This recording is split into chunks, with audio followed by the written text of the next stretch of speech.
wanna take it slow. Just wanna let you know. Ready to spend some time.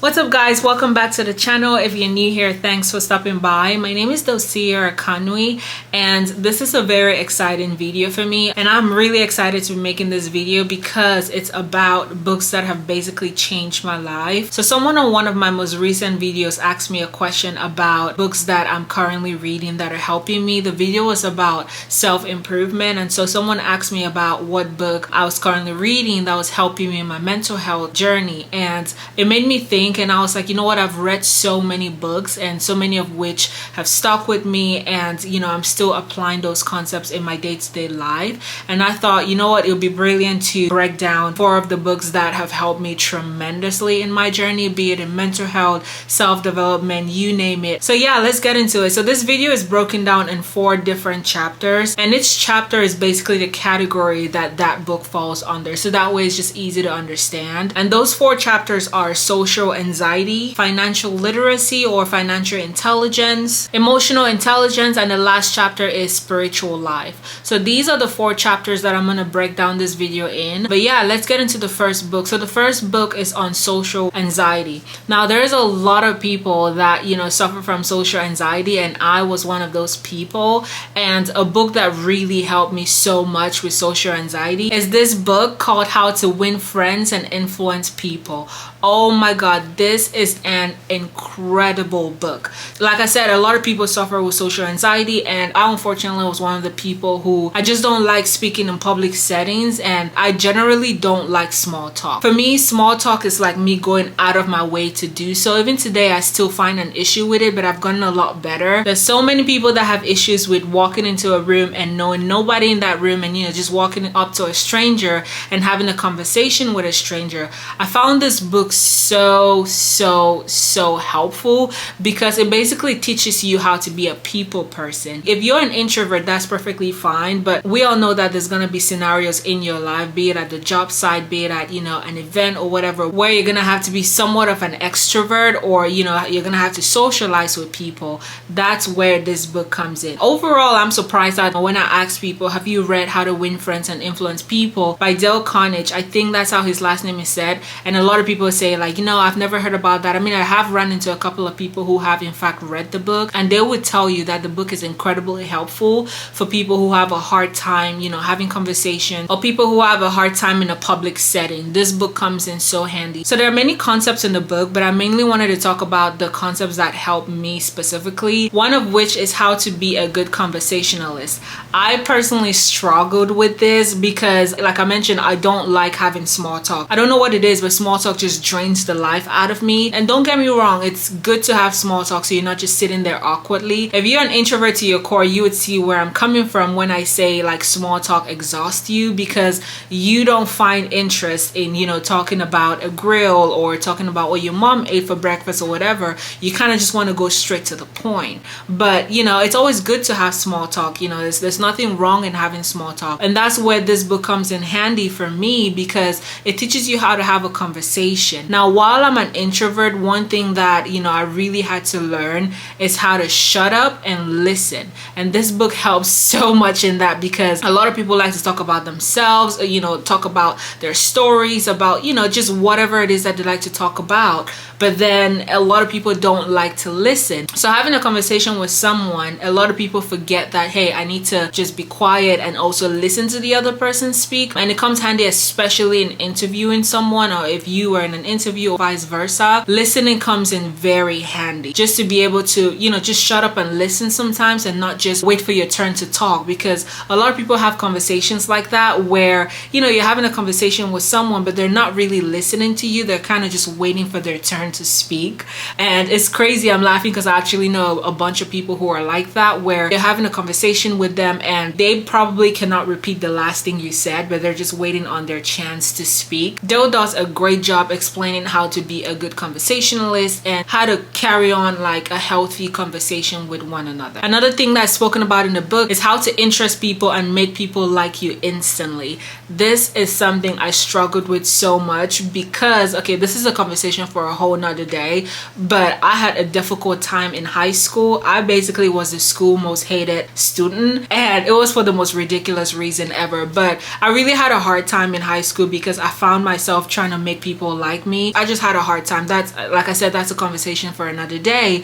But in this book, I found that was very interesting that it spoke about that. Now, if you are in like a corporate setting, or you know, a corporate America, or you know what, in any job anyway, like if you're in any job, this comes in handy in you trying to like make people to like you or make people take interest in you.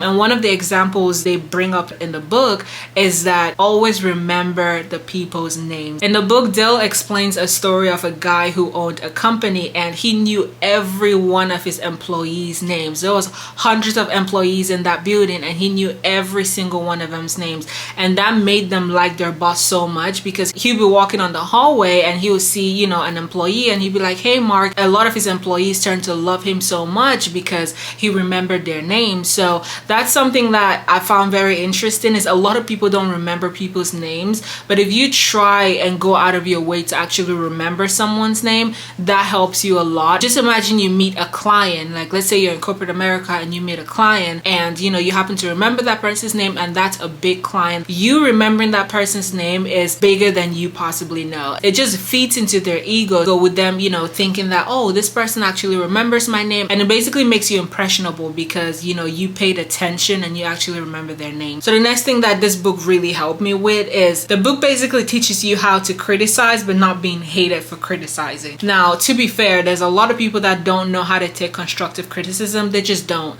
That's the fact. It doesn't matter how you tell them, whether in a good way, they just don't know how to take criticism just because they have an ego and they don't want to, you know, accept that they're doing something wrong, so they just don't know how to take it. But on the flip side, there's some people who just don't know how to give out constructive criticism, and this book talks about that. That helped me so much because I'm very open to constructive criticism. I love when people give me constructive criticism because it gives me something to think about. It gives me something to go back and get back in my thoughts and say, hey, how could I have done this better, or how could I just improve on what I didn't do right. It teaches you how to criticize but not feel bad for it, because you know there's a lot of people that would rather not give out constructive criticism because they feel bad about it and they feel like this person is not gonna mess with me anymore, this person is not gonna be cool with me anymore because I'm giving them constructive criticism. Dill does a great job just explaining that it's okay to criticize, but then don't feel bad about criticizing, and most importantly, don't be hated for criticizing. There's a fine line between just being condescending and criticizing, and I've personally gone through this where, you know, instead of someone telling me like, hey, this is your feedback, you're not doing very good or whatever, they were more so condescending and they were like, oh, you just suck and whatever. But you know, there's just a fine line between giving constructive criticism and condescending. But overall, this book was a 10 on 10 read. But yeah, this is not a one-time read. Even in the book itself, it tells you that you're gonna have to read this book multiple times just because it covers a whole broad spectrum about being a people person, knowing how to socialize in the world, knowing how to be with people and discuss. It just teaches you so much about interacting with people in the world, about making friends. It's really, really good for people suffering with social anxiety. It's a great book. So the next chapter is going to be financial literacy or financial intelligence, and the book I want to talk about is Rich Dad Poor Dad. I'm sure everyone on planet Earth probably knows about this book, not unless you live under a rock. Rich Dad Poor Dad is an incredible book. If you do not know anything about financial literacy or financial intelligence and you're just trying to improve, I highly, I can't stress this enough, I highly recommend reading Rich Dad Poor Dad. The terminology is literally layman terms. It's a very easy book to read. You're not gonna read it and you're going, oh, I'm very confused, like what is he talking about? He breaks the book down to its core, and the book was written about, I think it's over 25 years ago or maybe even more, but the book has been around for decades already. So the book is very heavy on the concept that the rich do not work for their money, and that is so true. The book is really good if you don't know much about finance and you don't know much about investing or real estate investing or just about the financial world in general. This book is a really good starter for you. So we all know there's so much about finance that is not taught in school. school, even in colleges and university, I love listening to finance podcasts and reading finance books. And so reading Rich Dad Poor Dad, it really kind of like broadened the spectrum for me about the financial world. Rich Dad Poor Dad helped me understand investing in assets, investing in real estate, how to start, own, and run your own businesses, and just overall financial intelligence. There is so much about this book that I couldn't possibly explain all of it. Now, just a disclaimer I want to give out. Of course, at the end of the day, this is all information and these are just books we're all reading. The hard work still needs to be put in. There's a lot of people that they talk about like finance information out there or finance books, and a lot of people consume all these books and just don't do anything with it. Knowing the information is one thing, but actually putting in the effort to see a change is a whole total different story. So just remember that, you consuming all this information, be it about finance or about how to be a people person, remember to put in the action. It doesn't matter how small the action is, remember to put in the action. Because if you're just taking in the information, you are going to suffer from analysis paralysis. So don't just consume the information, put it into action, because that's how you see change. So the third chapter is emotional intelligence, and under emotional intelligence, the book that I absolutely love, and I've read this book probably like 2 times I believe, but it's an incredible book, is Think Like a Monk by Jay Shetty. Now, if you follow me on Instagram, you've probably seen me post this book more than once or twice on my story. Whenever I wake up early in the morning and I sit on my balcony just trying to get in the morning sun, this is a very, very good read for me. He actually just recently, I don't know if it's actually recently or last year, I believe it's the ending of last year, he published a new book, 8 Rules of Love. So that'll be my next read from Jay. I'm actually very excited to read that. But anyways, Think Like a Monk falls under emotional intelligence. So a little bit of backstory on Jay. At 18, he went to a monk boot camp, I believe, and later on went to become a monk. And he was a monk for 3 years and came out and he started on Facebook. And I started following him a very, very, very long time ago. I watched his Facebook videos on just talking about emotional intelligence, self-love, and so much more. So Think Like a Monk basically helps you regulate your emotions. That's what the whole book is about. It's just regulating your emotions, how to be a kinder person, and how to self-love. And there's a lot of people that, believe it or not, don't know how to love themselves and don't know how to appreciate themselves. I've been making a lot of videos lately about mental health, about self-improvement or self-development, just because I feel like sometimes we forget to give ourselves love. Like we give out so much love to other people, but then forget to, give ourselves love. Like we love on other people more than we do ourselves. Imagine your friend coming over to you and asking you, am I beautiful? I don't feel good about myself. You would tell that person like, no, like you're the most beautiful person I know. You're intelligent, you're doing good for yourself. But then, when it comes to yourself, you don't give yourself that much credit. Now, I'm sure you couldn't imagine telling that friend that you're very ugly, like you don't look so good today, or you're dumb, or whatever names you call yourself. You wouldn't possibly say that to a friend. But then a lot of us say those things to ourselves, whether mindfully or not. We say those things to ourselves and just don't love on ourselves the same way we love on other people. And so this book is very big on that. The book teaches you how to overcome negativity and not be an overthinker. But something that I really found very helpful from the book is the idea that you cannot find happiness by looking for it. If you go out looking for happiness, you are not going to find happiness. It's almost like going out to just go date a whole bunch of people, finding someone to make you happy. You had to be happy on your own for you to find someone to then lead a happy life. You're not going to find someone who's going to make you happy because no one is responsible for your happiness. Jay does an incredible job talking about this concept. It's overall a 210 read. The book has helped me so much in, just understanding myself as a person, loving myself, and, just leading my life with grace and negativity free. And lastly, he also talks about just how to find purpose. I want to also recommend that he does have a podcast. His podcast is called On Purpose. When I tell you, his episodes are so good and so in-depth. I've sent some of his podcast episodes to my sister when she was going through a hard time, and she found it so incredibly helpful, and she hopped on the podcast and now she listens to it, and I would just 100% recommend it. His podcast again is called On Purpose. I'll try to link it down below if I can. You can find it on Apple Podcasts, wherever you listen to your podcast at. I'm pretty sure you can find his podcast On Purpose. It's very helpful. He also has guests on his podcast, but he mostly talks about just how to find your purpose and find your happiness and self-love. Okay guys, so the fourth and last chapter would be spiritual life or faith. So I want to start off by saying this last chapter is for people who are religious. So if you're not religious, this technically doesn't apply to you. I just didn't feel right excluding this book, which is my Bible. So funny thing is, so I've had this Bible for over a decade now. My mom bought this Bible for me in middle school and I kept it so well. It still looks brand new. Obviously I read it even though it looks brand new.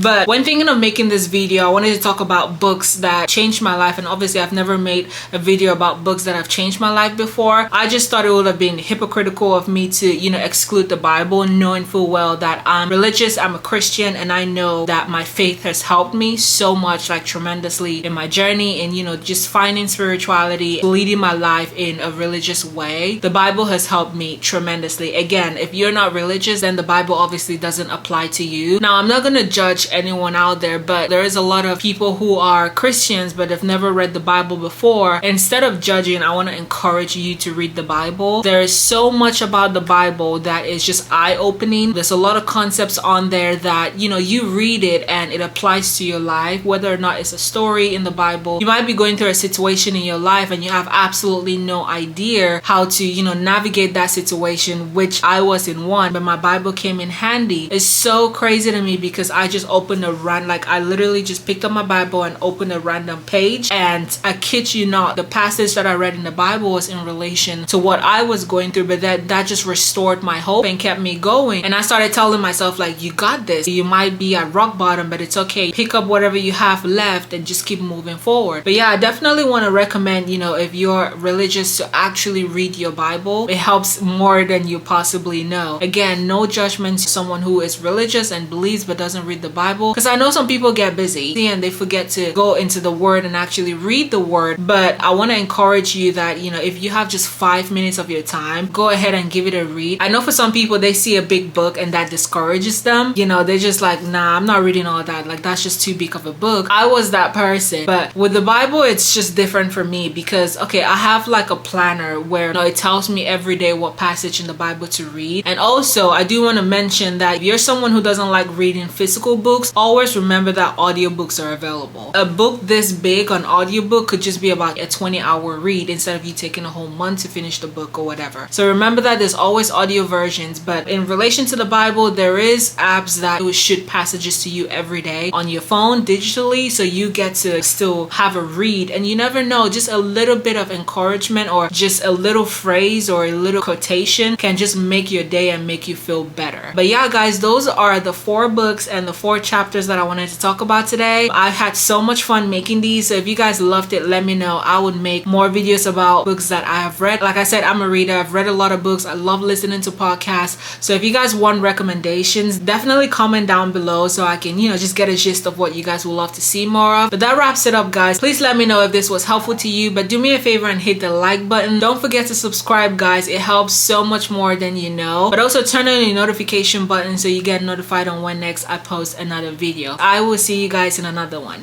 Bye.